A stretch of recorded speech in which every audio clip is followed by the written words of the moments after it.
You're listening to the Murder Speaks podcast, the show that spills the tea about true crime. Here's your host, Wendy Hinbest.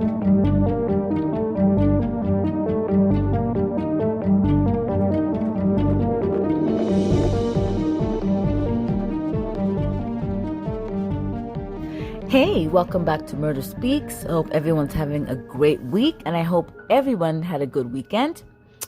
So today's real crime story is about Mamie Caldwell.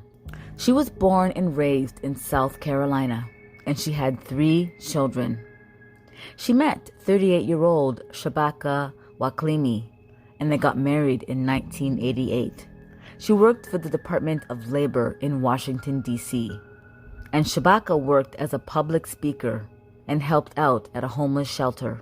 They bought a house in Fort Washington, Maryland. Shabaka spent time on death row. In 1973, he was known as Joseph Green Brown. And on July 7th, he robbed a couple in Tampa, Florida. Now, he ended up turning himself in, but he was convicted and sentenced to death for the rape and murder of, and I hope I say this name right, I apologize if I don't, Earlene Treva Barksdale. She was the owner of a clothing store in Hillsborough County, Florida. He was also found guilty of robbery, and he was sentenced to death, and he was on death row for 14 years. He was released in 1987. The court threw out his conviction because of a false testimony given by a witness. In 1989 and 1990, he was charged with forgery, burglary, and pointing a weapon. But the charges were later dropped. He changed his name and started a new life. He became a motivational speaker, talking about his time behind bars. My ordeal began in 1973 in Tampa, Florida. I was charged with 3 crimes: robbery, rape, and murder.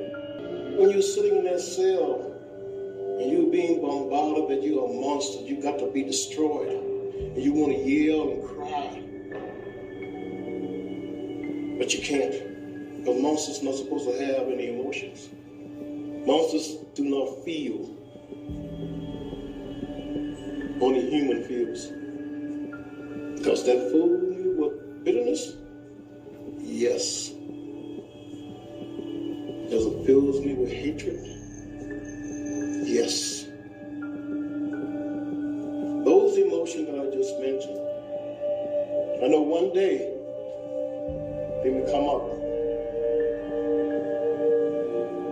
And I ask you to pray for me that I be alone, that I be by myself, because I do not know whether Shabbat will be strong enough to deal with all those at one time. Mamie retired at the age of 69. They were experiencing financial problems. In 2008, their home in Fort Washington, Maryland was foreclosed. So they moved to Charlotte, North Carolina, because it was cheaper to live there.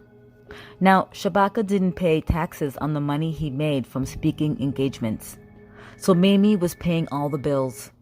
Hey, don't forget to check out crystalkiss.com for my murder merch. Cool designs for all of you true crime addicts. If you live in the US and buy 3 or more items, you'll get free shipping. Use discount code MURDER15, that's MURDER15, and save 15% on your entire order. Check out my YouTube channel, Murder Speaks. The link is in the show notes. So they didn't have very much money. Mamie filed domestic violence complaints against Shabaka in 2003 and 2005. 911 was called several times for Mamie and Joseph. September 13th, 2012, they were planning a big birthday party for the whole family. Apparently, a lot of people in the family had birthdays in September, so they were planning a big birthday party to celebrate all of them. But nobody could reach Mamie on her phone. Her daughter called Shabaka's cell, but he didn't answer. So her daughter called the police and asked them to do a welfare check. So the police go to the home that Mamie shared with Shabaka. There was no signs of forced entry, and the house looked orderly. But there was a large amount of blood on the carpet and a broken perfume bottle on the ground. They found Mamie deceased in the bathroom. She was covered with a blanket, and she had multiple stab wounds. The autopsy confirmed strangulation contributed to her death. There were drag marks from one side of the bed to the bathroom. Mamie's car was missing. On surveillance, her car was seen leaving around 6:45 a.m. A neighbor heard Mamie and Shabaka arguing around 2:30 a.m. Before Mamie died, her granddaughter stopped by, and Mamie wanted to take pictures. She also showed her granddaughter her beneficiary information, almost as if she knew something bad was going to happen. See, Mamie worked over 40 years, so she was financially stable. But Shabaka didn't have anything. The police put a trace on Mamie's bank card. Money was withdrawn from an ATM not too far from their home. It was used at a gas station driving down the interstate. And it was used again in Charlotte, South Carolina. He was obviously trying to get away. The vehicle was located at a motel complex in Charleston, South Carolina. Shabaka, also known as Joseph Brown, was arrested. He said he didn't remember what happened and requested a lawyer. He tells police he has no memory of what happened. Joseph Brown talked about the justice system and about being on death row. Detectives pieced together what happened. Joseph was controlling, and he was a drunk.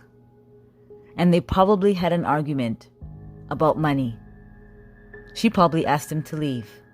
She probably had enough.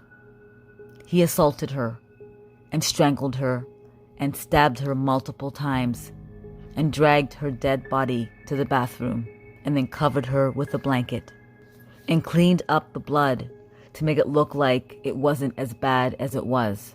He pleaded guilty to second-degree murder to avoid the death penalty. September 13th, 2012, he was sentenced to 18 years in prison with no possibility of parole, and he is currently incarcerated at the Pamlico Correctional Institution in Bayboro, North Carolina. His earliest release date is in 2027. Wow, talk about Dr. Jekyll and Mr. Hyde.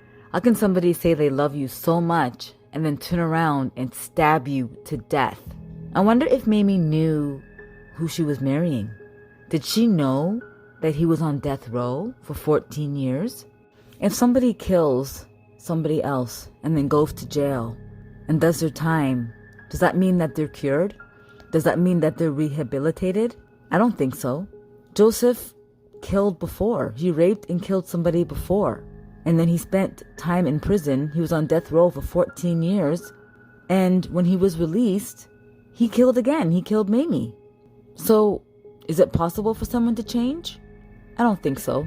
In my opinion, I think once you kill and you do your time in jail and you get out, you'll most likely kill again. Shabaka is exactly where he needs to be.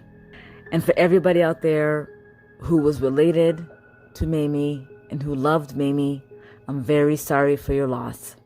Well, thank you so much for joining me on this week's episode of Murder Speaks. Hope you enjoyed it. Please like and subscribe. Join me again on Murder Speaks. Thanks. Bye.